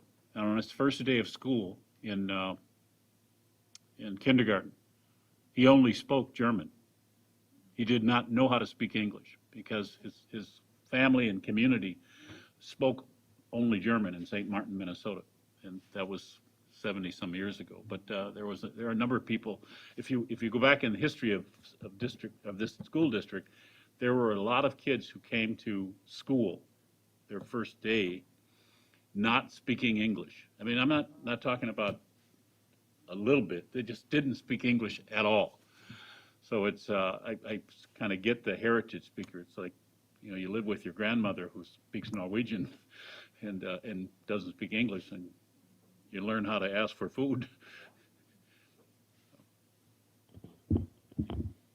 You guys are an impressive group. Just a powerhouse lineup there. I'm taken back by the knowledge and your ability to answer the questions and explain it so in depth. We are a very fortunate community and district to have you guys. So, wow, thank you. And I want to thank all of you for being so asset-based. You just touched our hearts tonight. Thank you.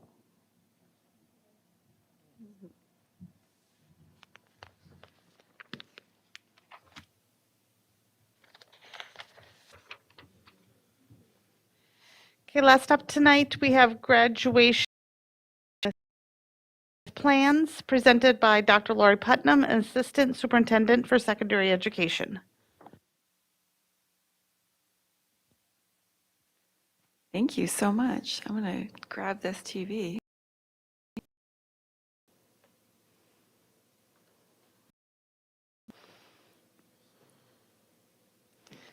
So you've heard the adage that it takes a village to raise a child. Well, it takes a village to plan end of year celebrations and graduation and prom. So I'm going to do my little Oscar speech moment. You'll just have to bear with me. Before I even start, I want to, and I'm going to turn this off.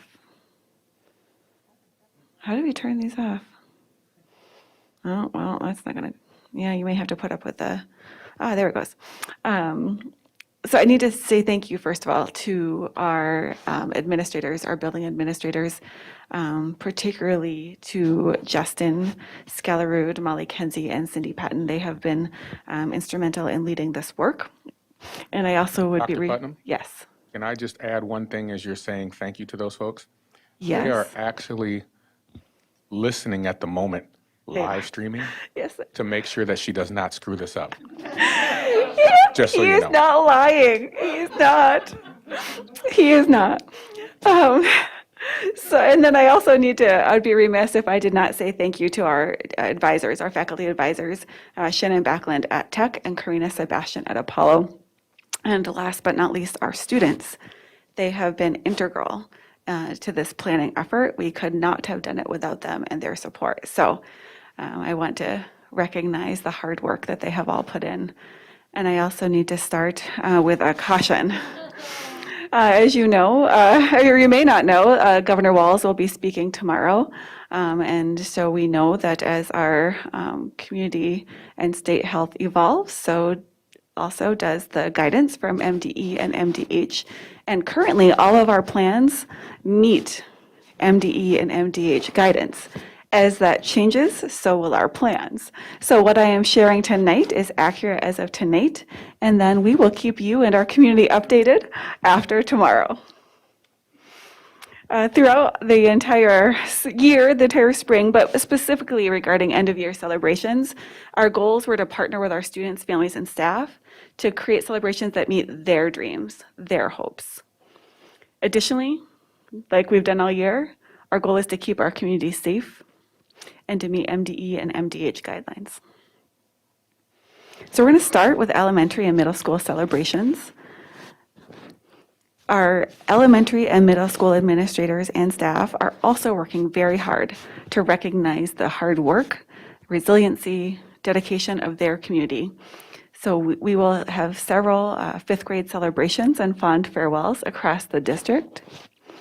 There'll also be carnivals and track and field days. They'll all be taking place on site this year.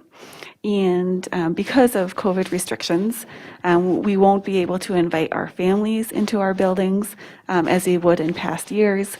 But for the graduation at Kennedy or at some of the fifth grade celebrations, we will be meeting outside so that a few of our family members could come. But again, those guest numbers would be restricted.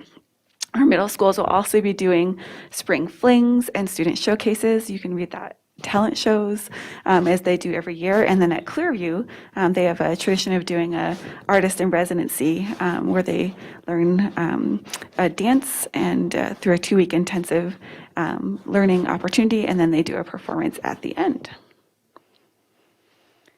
Thinking about high school celebrations, we're going to start off with prom because chronologically that comes first.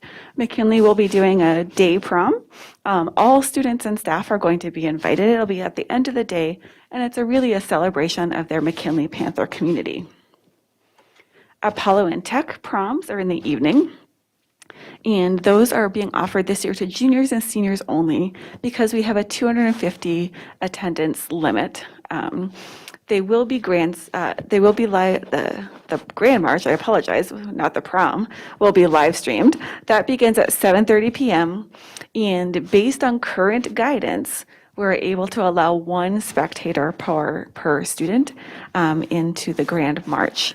Certainly if restrictions are altered or lifted in any way, we will take a look at that because we know that that is an important event and many of our students might like to have more than 1 spectator. Prom immediately follows Grand March and will end at 11.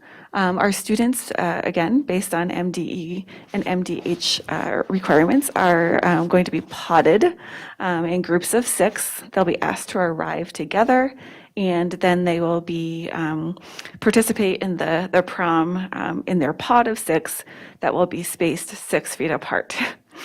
I know, sorry, don't make me laugh.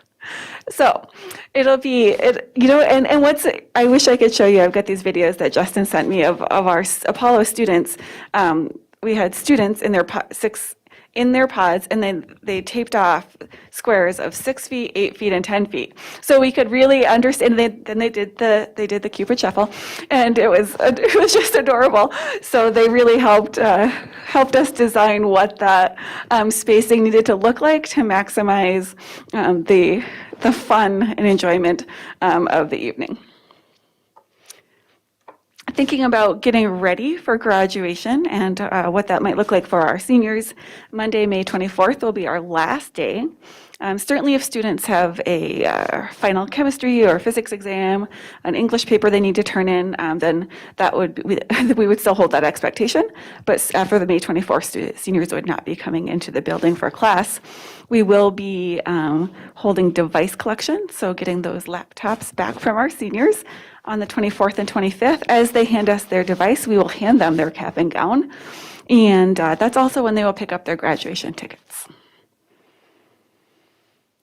We will, back by popular demand, have a graduation vehicle parade to celebrate our graduates.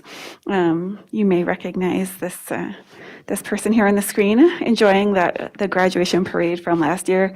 It was, we talk often about finding the silver linings out of COVID, and the vehicle parades were one silver lining. It is a new tradition. We've heard from our families, please do this again. We felt so seen, so celebrated during this time. So Tech will hold their vehicle parade on May 25th from 5 to 7. We'll hold our vehicle parade at Apollo May 26th. Seniors and their families will be allowed one vehicle to drive through the parade route, which will look very similar to last year's for those of you who were there. And certainly families are welcome to decorate their vehicle, showing their school pride or their pride in their senior. And then faculty and staff will be lining the parade route to celebrate and say goodbye, and as well dignitaries from the area. And of course, all of you are welcome, and we would love to see you there as well. Graduation then takes place a few days later on May 27th for Tech and May 28th for Apollo. It will be held at the River's Edge Convention Center. Based on attendance limitations, and I'll cover that in a moment, we are planning to have 3 ceremonies. One will be at 5, one at 7, and one at 9. And that will be the same structure for both Tech and Apollo. We wanted to keep that consistent for our families, and it also worked really well for spacing and COVID guidelines. So last names A through G will be at 5, H through M will be at 7, and N through Z will be at 9. We expect the ceremony to last approximately 1 hour. It will feature the recorded music showcasing our band, orchestra, and choir from each school. We will have live speeches at each of the ceremonies, and then we will feature there, of course, our senior speaker, the principal, student-selected faculty members, and the superintendent.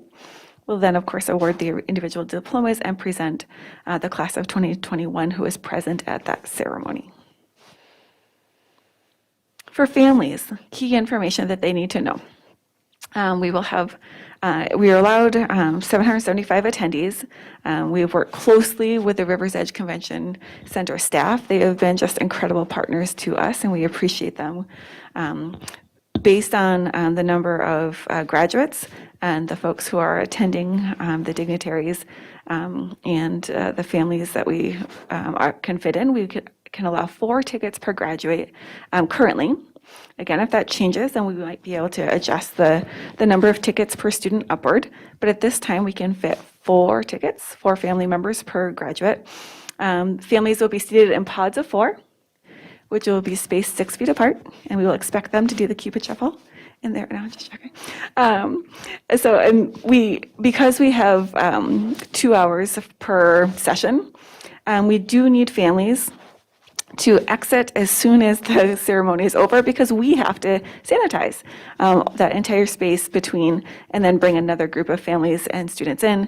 And so families are going to be able to greet their graduate outside of door A, outside of the convention center. We'll have a place to take photos and to really have a nice time to celebrate with their loved ones. As I said, that we will sanitize the facility. And each ceremony will be live streamed. We know that there will be some family members who want to attend and who cannot. There may be some students in DLA who for health reasons cannot attend. So we will live stream each of those ceremonies on our district YouTube channel.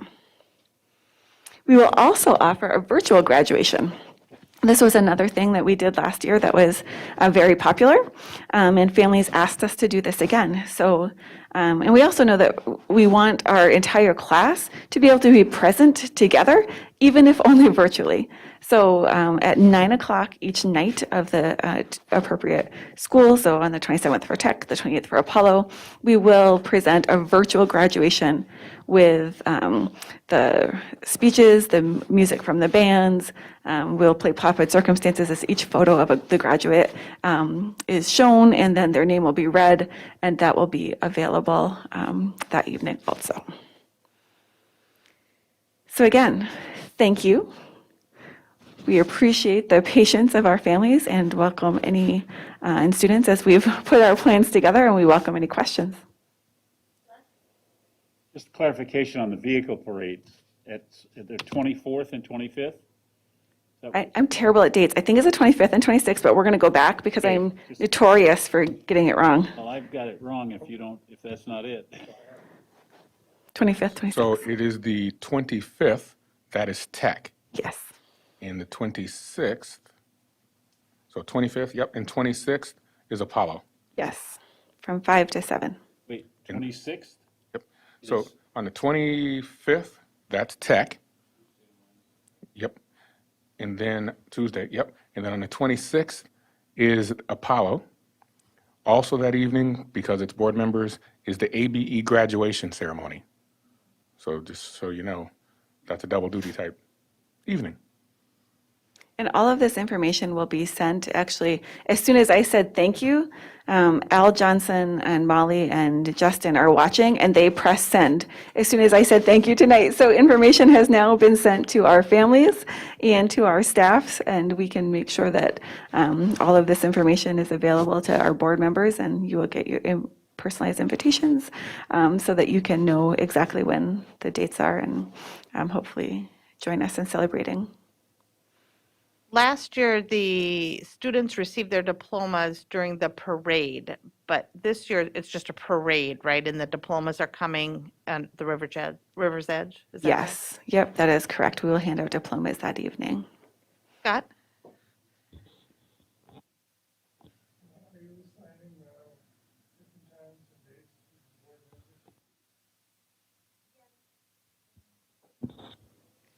Yes, but we're trying to be as fluid as possible with the plans being as fluid as possible. I feel like we're probably not going to get any better than 3 groups, but I don't know. We will see. You guys are welcome to come to all of them. We've made sure that we have space for all of you who would like to attend if you'd like to join us for both evenings, but we'll see what happens tomorrow.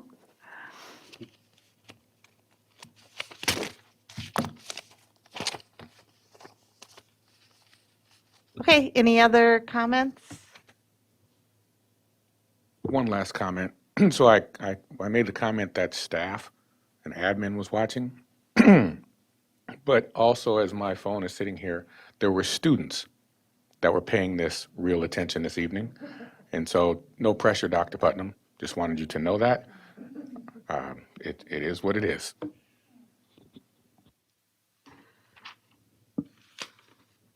Okay, thank you very much. That concludes our work session for tonight. It is 8:33 p.m. Thank you for watching, and we'll be back on Wednesday, May 19th. Thank you.